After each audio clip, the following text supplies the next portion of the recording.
Ito ang GMA Regional TV News. 3 milyong pisong halaga ng alahas at cash ang natangay mula sa isang pawn shop sa Kalinog, Iloilo. Ayon sa pulisya, posibleng dumaan ang mga salarin sa drainage mula sa ilog at binutas ang sahig para mapasok ang sanglaan sa Barangay Poblacion Sentro. Sa ngayon, may 2 persons of interest na ang mga otoridad. Hindi pa nila masabi kung miyembro ng termite gang ang nasa likod ng panloloob. Patuloy sila nangangalap ng CCTV footage para sa investigasyon.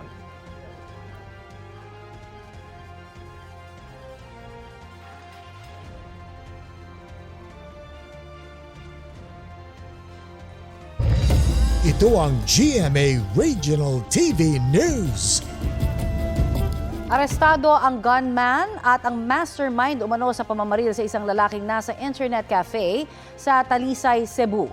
Base po sa investigasyon, naglalaro noon ang biktima ng barilin ng isa sa mga suspect. Sugatan sa insidente ang anak ng biktima matapos tamaan ng bala. Sa tulong po ng CCTV footage, natukoy at naaresto ng pulisya ang gunman. Nakumpiska sa kanya ang isang baril na hinihinalang ginamit sa pamamaril. Na-recover din po ang 4 na bala at motorsiklong ginamit niya sa pagtakas. Naaresto naman ang pamangkin mismo ng biktima na umano'y nag-utos sa gunman na gawin ang krimen.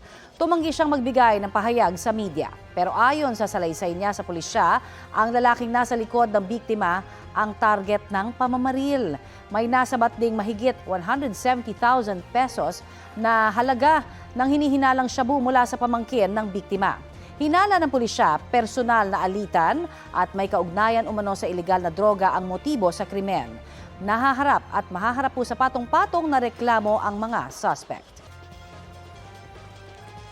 Arestado sa Bacolod City ang 30 sangkot umano sa illegal na drug racing. Ni-raid ng pulisya at LTO Negros Island Region ang sinasabing drug racing sa Bacolod Economic Highway sa Barangay Granada matapos may magsumbong tungkol dito. Hindi nakuha na ng video ang aktwal na karera. Nabisto rin ng mga otoridad na may pustahan sa lugar. Ayon sa LTO, 13 motorsiklo ang na-impound. Aminado ang punong barangay na may drug racing sa kanyang nasasakupan at matagal na ron niyang pinagsasabihan ang mga sangkot. Walang pahayag ang mga inaresto.